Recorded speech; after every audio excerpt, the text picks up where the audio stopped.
கட்டையில போறவன் அவன் பேர் என்ன? பொம்பளை பசங்க கிட்ட கலாட்டா பண்றானா? யாரா அவன்? உன்னால முடியலன்னு சொல்லு, நான் போய் கேக்குறேன். ஏக்கா, நான் போய் கேட்டு ஏதாவது தகராறு வந்தா வெக்கக்கேடு நமக்கு தானே. அதனால தான் நான் பேசாம இருக்கேன். அந்த முரளி மட்டும் இருந்தப்போ எந்த பிரச்சனையும் இல்லை. அவன் ஃப்ரெண்ட்ஸுக்கு இடம் கொடுத்ததே ரொம்ப தப்பா போச்சு.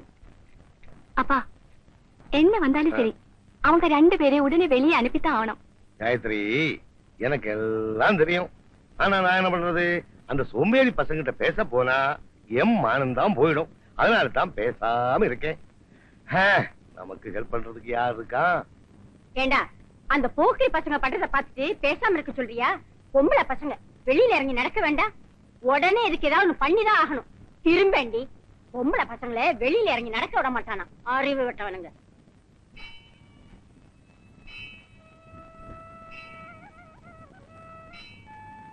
പക്ഷേ ഇതും കൂടി വരാമോ? ആര് സ്വാമിയോ? ദാ വരുന്നു. ഞാൻ മാഷെ തേടി വരികയായിരുന്നു. എന്താ സ്വാമി വിശേഷം?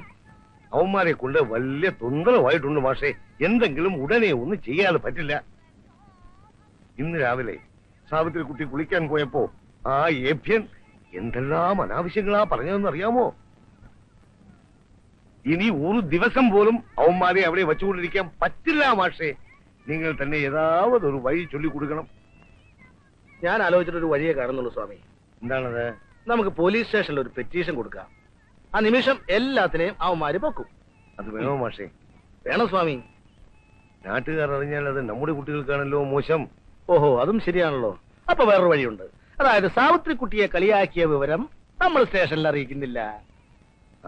അതാ ഞാൻ മാഷെ തന്നെ കാണാൻ വന്നത്.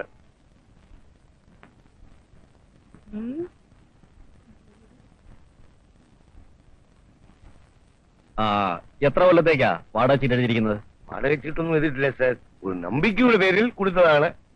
ആരെങ്കിലും ഇക്കാലത്ത് വാടക ചീട്ടില്ലാതെ ഇങ്ങനെയൊക്കെ ചെയ്യുമോ സ്വാമി? അതെ സാറേ, വിശ്വാസവഞ്ചന ചെയ്യുമെന്ന് സ്വാമി തീരെ പ്രതീക്ഷിച്ചില്ല. ഒരിക്കലും അവിടെ നിന്ന് മാറിക്കൊടുക്കാതിരിക്കാൻ വേണ്ടിട്ട് അയാൾ വേറെ 2 പേരെ കൂടി കൊണ്ട് താമസിപ്പിച്ചിരിക്കുന്നത്. സാർ അയാളെ പിടിച്ച് 2 ചാമ്പിയാണല്ലോ ഇറങ്ങിത്തരും. താൻ സ്വാമിയുടെ ആരാ? അളിയൻ. അളിയൻ അല്ല, എനിക്ക് വളരെ വേണ്ടപ്പെട്ട ഒരു സുഹൃത്താണ്. ആമാ. അപ്പുണ്ണി മാഷ്. അതെ. ഏത് സ്കൂളിലാണ് പഠിപ്പിക്കുന്നത്? ഞാൻ സ്കൂളിൽ പഠിപ്പിക്കുന്നില്ല സാറേ, നാട്ടുകാർ ബഹുമാനം കൊണ്ട് അങ്ങനെ വിളിക്കുന്നതാ. Good morning sir. എങ്ങനെയെങ്കിലും അവന്മാരെ അവിടെ നിന്ന് ഒഴിപ്പിച്ചു തരണം. വലിയ ശല്യമായിട്ടുണ്ട്. ശരിക്കും ഒരു വാടക ഗുണ്ടായിസം എന്ന് പറയാം. ശരി, സ്വാമി പോയിക്കോളൂ. ഞാൻ അന്വേഷിച്ച് നോക്കട്ടെ. സാറേ, ഞാൻ വൈകിട്ട് അങ്ങ് വരാം. What is your name? എന്താ കഴിവുണ്ടോ അടിച്ചിട്ട്?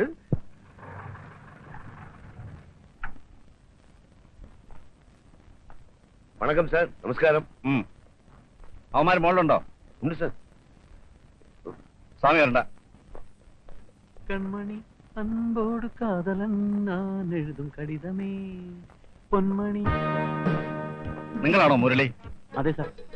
സ്വാമി നിങ്ങളോട് ഇവിടുന്ന് ഒഴിഞ്ഞു കൊടുക്കാൻ പറഞ്ഞിട്ട് എന്താ മാറിക്കൊടുക്കാത്തെ? അത് ഞങ്ങൾ കൃത്യമായിട്ട് വാടക കൊടുക്കുന്നുണ്ട് സാർ. അതൊക്കെ ശരിയായിരിക്കാം. പിന്നെ സ്വാമി ഇത് പൊളിച്ചു പണിയെന്ന് പറയുമ്പോ മാറിക്കൊടുക്കാതെ ഗുണ്ടായിസം കാണിക്കാണോ? അയ്യോ, ഗുണ്ടായിസം ഒന്നുമല്ല സാർ. സ്വാമിയോട് ഞങ്ങൾ വളരെ നല്ല രീതിയിലാണ് ഡീൽ ചെയ്തിട്ടുള്ളത്. ഇതാരാ? എന്റെ ഫ്രണ്ടാണ് അഡ്വക്കേറ്റ് ജോസ് കുര്യൻ. ആദ്യം നിങ്ങൾ മാത്രമല്ലേ ഇവിടെ താമസിച്ചിരുന്നത്? ആരോട് ചോദിച്ചിട്ടാ 2 പേരെ കൂടെ കൊണ്ടുവന്ന് താമസിപ്പിച്ചിരിക്കുന്നത്? അവര് തൽക്കാലം 2-3 ദിവസത്തേക്ക് ഇവിടെ താമസിക്കാൻ വേണ്ടി വന്നാണ് സാർ. ശരി ശരി, സ്വാമിക്ക് ബുദ്ധിമുട്ടുണ്ടാക്കാതെ വേഗം റൂം ഒഴിഞ്ഞു കൊടുത്തേക്കണം. അല്ല, സ്വാമി ഇത് പൊളിച്ച് പണിയുന്നതിൽ ഞങ്ങൾക്ക് സന്തോഷമേ ഉള്ളൂ. പൊളിക്കും എന്ന് പറയുന്നതല്ലാതെ സ്വാമി പ്ലാൻ വരയ്ക്കുകയോ സബ്മിറ്റ് ചെയ്ത് എന്തെങ്കിലും ചെയ്തിട്ടുണ്ടോ? ഇല്ല. സ്വാമി ഈ കാണുന്ന പോലെ ഒന്നുമല്ല, ആള് വളരെ ക്രൂക്കഡാണ്.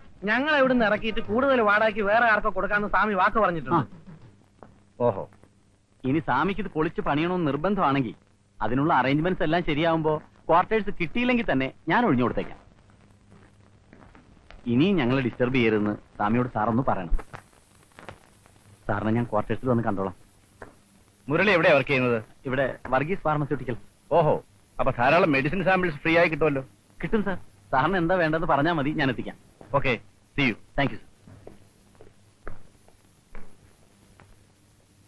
വലിയ താപ്പാനകളെ ഡോക്ടേഴ്സിനെ വീഴ്ത്തുന്നു, പിന്നെയല്ലേ ഇയാള്. എങ്ങനെയുണ്ട് വിടൽ? 5-6 ദിവസം കഴിയുമ്പോ നീയൊക്കെ ഇവിടെ നിന്ന് ഇറങ്ങണമെന്ന്. കോപ്പിറങ്ങും. അല്ല, ഞാൻ ആലോചിക്കുക, ഈ SIO കൊണ്ട് നമ്മുടെ സ്വാമിക്കിട്ട് 2 കൊടുപ്പിച്ചാലോ? ആലോചിക്കാവുന്നതാണ്. പാമ്പ്. മനുഷ്യൻ പിടിക്കാൻ വയറ് വയറുള്ളൂ.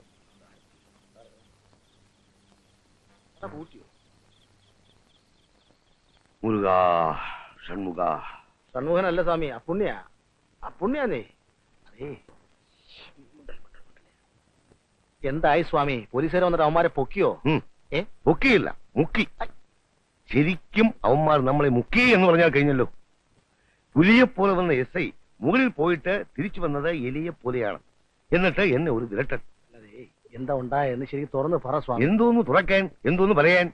പോലീസുകാർ അവർ അവരുടെ സ്വഭാവം ഇവിടെയും കാണിച്ചു. അവർ കൈക്കൂലി കൊടുത്ത് SIയെ കയ്യിലെടുത്തു എന്ന് പറയാം. ഇപ്പോൾ വാദി പ്രതിയായി എന്നർത്ഥം. ഞാനില്ലാതായി പോയല്ലോ. ആരുണ്ടായിട്ട് എന്താ കാര്യം? സാക്ഷാൽ വെങ്കടേശ്വര പെരുമാൾ നേരിട്ടുമെന്ന് പറഞ്ഞാലും അവർ അവരുടെ സ്വഭാവം കാണിക്കും. അല്ല സ്വാമി, ഇനിയിപ്പോ എന്താ ചെയ്യാ സ്വാമി? എന്തെങ്കിലും ഒന്ന് ചെയ്തേ പറ്റൂ. എന്റെ വീടും പറമ്പും വിറ്റിട്ടാണെങ്കിലും ശരി, എന്റെ മാനത്തെ എനിക്ക് സ്വാമി, മര്യാദയുടെ വഴിക്ക് പോയാൽ കാര്യം നടക്കില്ല അല്ലേ? നടക്കില്ല എന്ന് ഇപ്പൊ ഉറപ്പായില്ലേ? നമുക്കൊരു കാര്യം ചെയ്താലോ സ്വാമി? എന്ത് കാര്യം? ടൗണിലെ റൗഡികളെ വിളിച്ച് ഇവന്മാരെ തല്ലി ചതപ്പിക്ക്. ഒറ്റ പട്ടി അറിയല്ല, അറിയാവോ? അല്ല, അത് വേണോ? വേണം.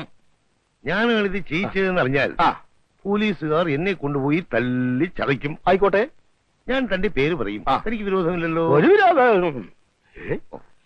ആഹാ, അല്ല ഇതെന്താ ഈ എന്റെ ബുദ്ധി ശരിക്കും വർക്ക് ചെയ്യാത്തത്? ഒരു 150 അടിച്ചാ ഒരു പക്ഷെ ശരിയായേനെ. ഞാനിന്ന് കാശെടുത്തില്ല. അല്ല സ്വാമി അവിടെ ഇരിക്കേ. അല്ല ഈ മറ്റേ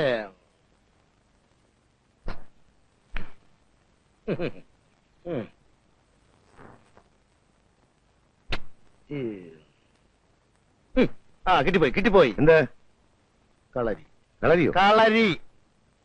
കളരിയാശാൻ പയ്യന്നൂർ സുകുമാരൻ ഗുരുക്കൾ എന്ന് കേട്ടിട്ടുണ്ടോ? സുകുമാര കുറുപ്പ് എന്ന് കേട്ടിട്ടുണ്ട്. കുറുപ്പല്ല, ഗുരുക്കൾ. പുള്ളി എന്റെ സുഹൃത്താ. അയാളെ കൊണ്ടുവന്നാൽ ഇവന്മാരെ ഒതുക്കാം. അല്പം പണം ചെലവുള്ള ഏർപ്പാടൊക്കെ ആണ്, എന്നാൽ കാര്യം നടക്കും. ഗുരുക്കളെ കൊണ്ടുവന്ന് ഇവന്മാരുടെ കൂടെ എങ്ങനെ താമസിപ്പിക്കുക? പാമ്പിൻ കൂട്ടിൽ കീരി അന്തി ഉറങ്ങട്ടെ. അവസാനം പാമ്പ് കീരിയെ വിഴുങ്ങും. പക്ഷേ ഈ ഗുരുക്കൾക്ക് എന്ത് കൊടുക്കേണ്ടി വരും? 5000 രൂപ കൊടുക്കേണ്ടി വരും. 5000 രൂപയോ? സ്വാമി വിഷമിക്കണ്ട, ഞാൻ ഇടപെടുന്ന കേസായതുകൊണ്ട് വെട്ടിമുറിച്ച് ഒരു 4750 രൂപ കൊടുത്താൽ മതിയാകും.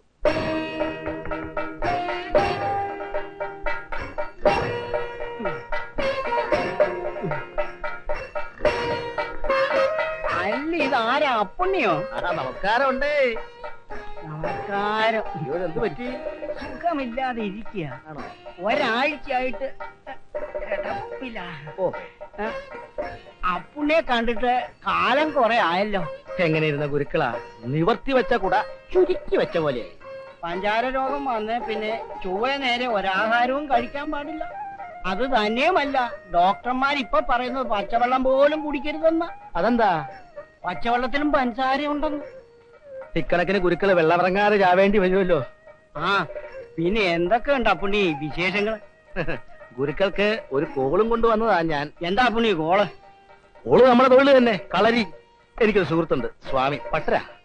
പുള്ളിക്കാരനൊരു പ്രശ്നം. അയാളുടെ ലോഡ്ജ് ഒരുത്തിന് വാടകയ്ക്ക് കൊടുത്തിരിക്കുക. അവൻ അവിടെ നിന്ന് ഇറങ്ങുന്നേ ഇല്ല.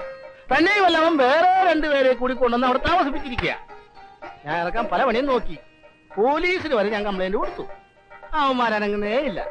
അവസാനൊക്കെ ഞാൻ പറഞ്ഞു, പയ്യന്നൂർ സുകുമാരൻ ഗുരുക്കളെ കൊണ്ടുവന്ന് അടിച്ചിറക്കാമെന്ന്. ഇക്കാലത്ത് വാടകക്കാരെ ഒഴിപ്പിക്കാൻ വലിയ ബുദ്ധിമുട്ടാ. ഇപ്പൊ എന്താ ഒരു മാർഗം? ഗുരുക്കളെയും കൊണ്ട് ചെല്ലാമെന്ന് പറഞ്ഞാ ഞാൻ അവിടെ നിന്ന് ഇങ്ങോട്ട് പോകുന്നത്. ഞാൻ ഈ അവസ്ഥയിൽ എങ്ങനെ വരാനാ? ഒരു കാര്യം ചെയ്യാം, അതിന് പറ്റിയ ഒരാളെ ഞാൻ ഇടപാട് ചെയ്യാം. ആരാണാവോ? എന്റെ ശിഷ്യൻ പയ്യോളി അനന്തൻ. എടുക്കനാണോ ഗുരുക്കളെ? അല്ല, അവിടെയുള്ള 3 പേര് അത്ര മോശക്കാരല്ലേ? 3 പേരല്ല, 30 പേര് വന്നാലും അനന്തം മാത്രം മതി. അവൻ എന്നെക്കാൾ മിടുക്കനാ. കളരി മുറ കൂടാതെ ചൂണ്ടുമർമ്മം വരെ അറിയാവുന്നവനാ. എന്നാ അതൊന്ന് ഏർപ്പാടാക്കി തന്നാ നന്നായിരുന്നു.